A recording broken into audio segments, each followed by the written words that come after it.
Dino, you look probably as frustrated as I've seen you this season in that first half. Can you tell us a bit about what was frustrating you?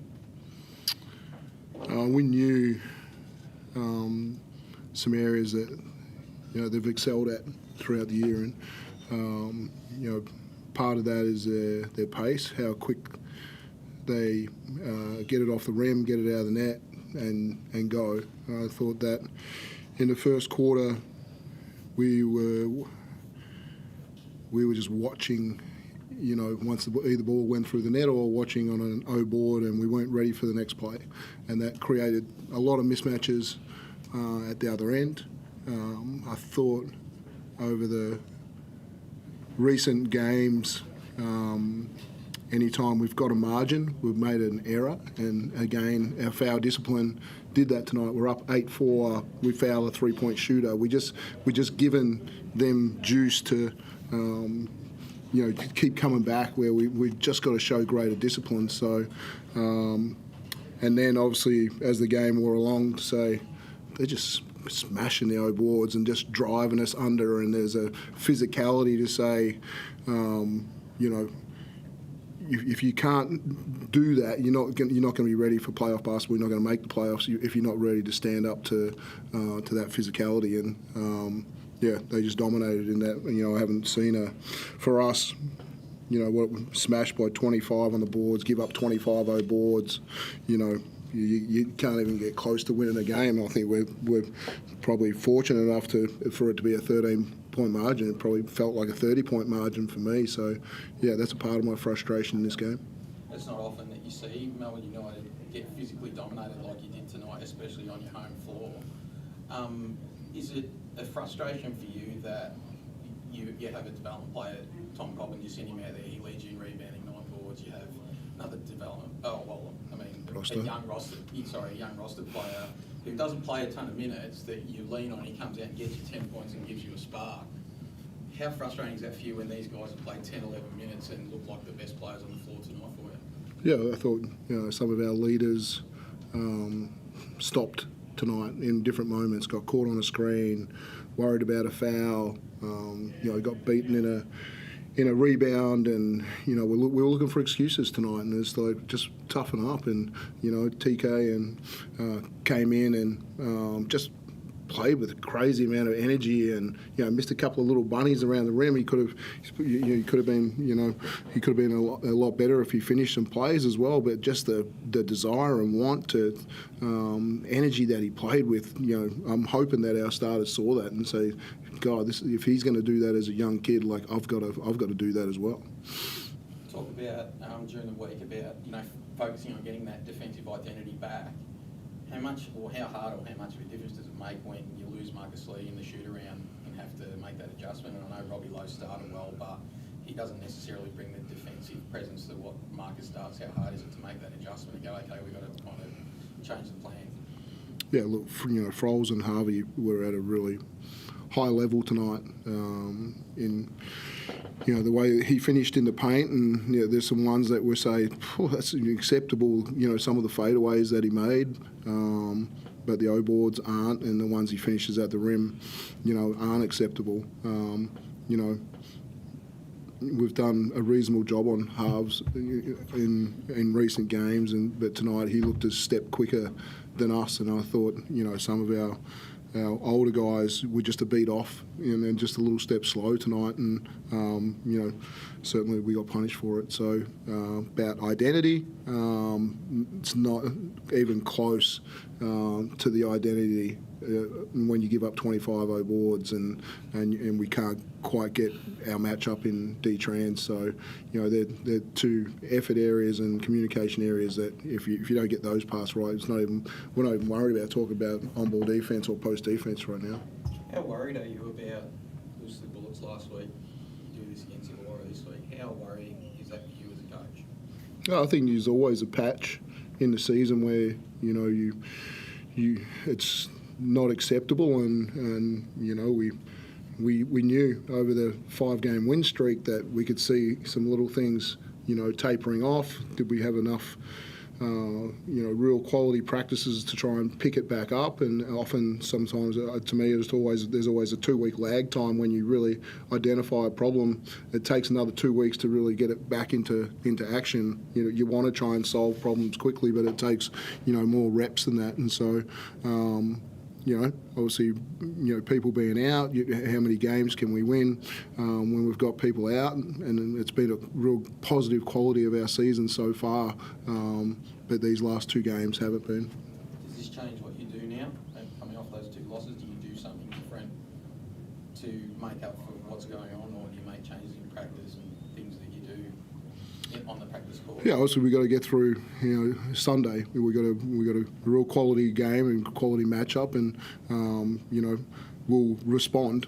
With the physicality areas that we can't do that again. We can't see a 25-0 board game, and so the commitment to that is going to be massive. And I can handle losing a basketball game the right way, but we didn't lose the right way today, and they really wanted it. There was an edge about them that was way different to what we had.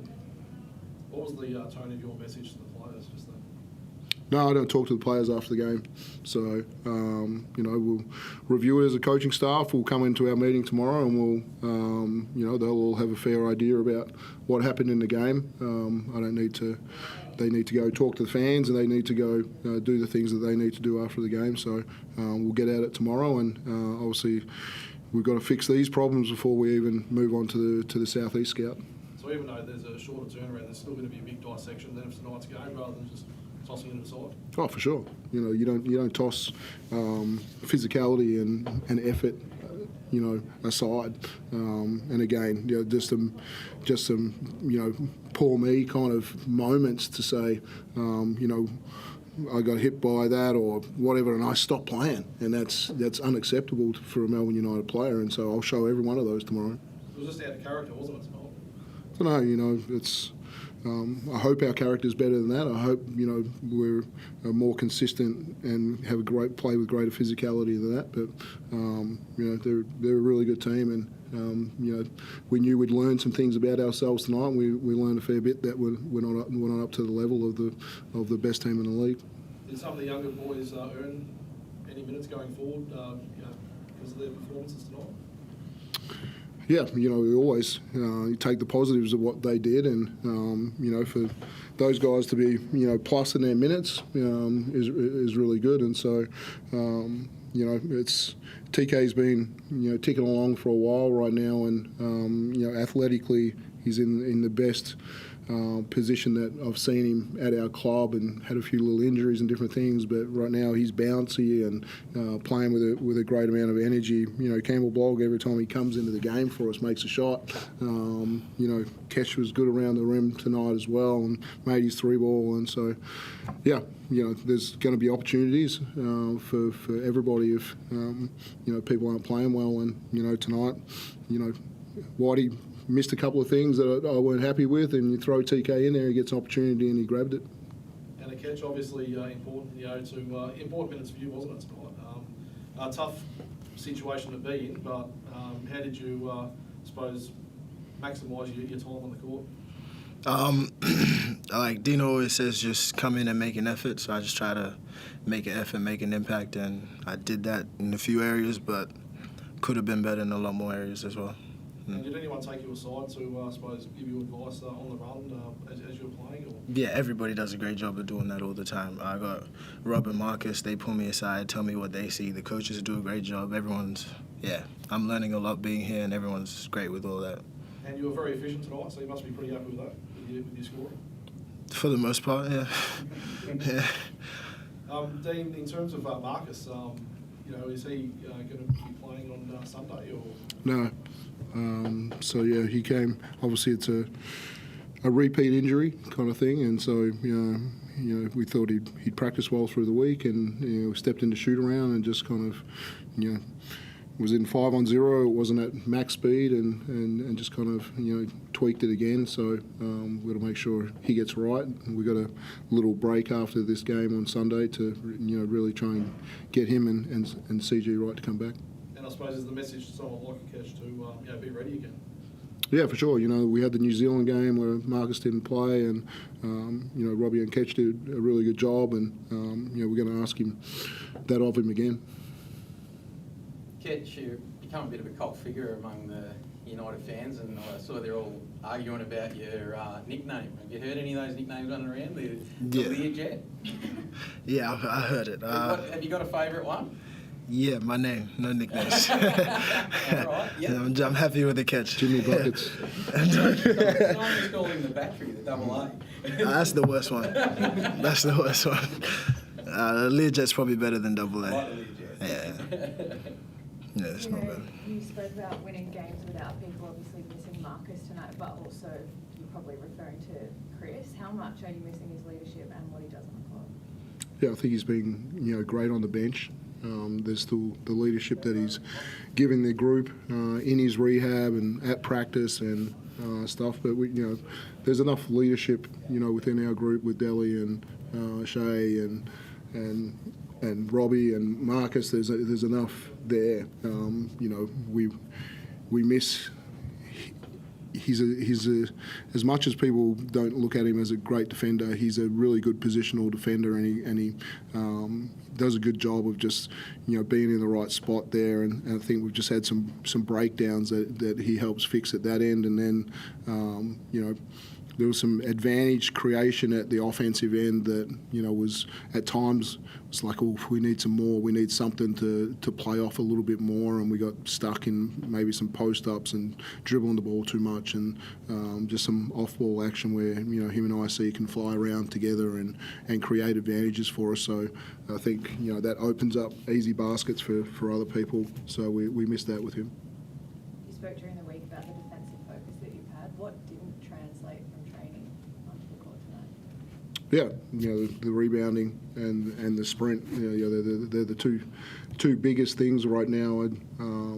You know, I thought, you know, they play at a really high pace in their offense, both in transition, but even in the half court, the way they sprint off things right now, and we were a beat late, and then yeah, you know, Froles when it did slow down, you know, he was pretty effective in playing out of the post tonight. So yeah, but you just can't win games giving up 25-0 boards and giving them that many second shots. Cool.